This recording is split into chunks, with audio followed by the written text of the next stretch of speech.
September 11th, 2001, the United States was attacked by terrorists. They hijacked planes and flew them into both World Trade Center towers, the Pentagon, and attempted to strike the White House. But heroic efforts thwarted the efforts aboard Flight 93, which crashed in a Pennsylvania field.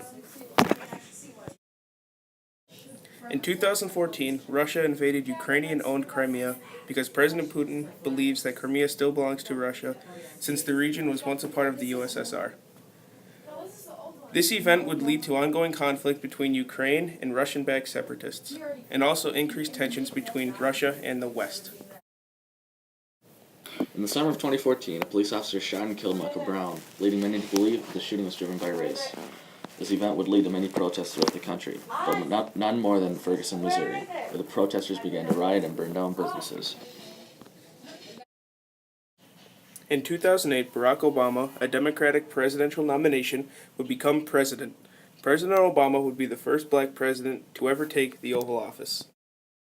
Chris Kyle, former Navy SEAL sniper, would become an American hero when the country would be made aware of his amazing feats in combat. His heroic actions would also lead to an A-list celebrity to act in his movie, created to showcase his feats in combat. Bin Laden was the mastermind behind the 9/11 terror attacks and leader of Al-Qaeda. He would later be killed in a U.S. Navy SEAL raid in 2011. Derek Jeter was one of the greatest players to ever play baseball. He retired after the end of 2014 MLB season.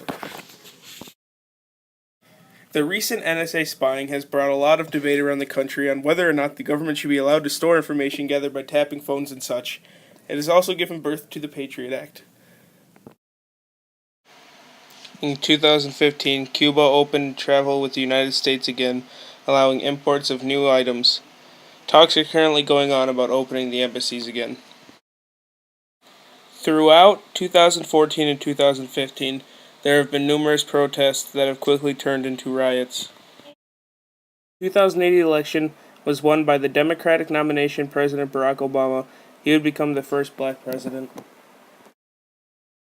When the death of Robin Williams was announced, the country mourned for the loss of one of its most beloved actors. The selfie has become a fad with the world in the 21st century.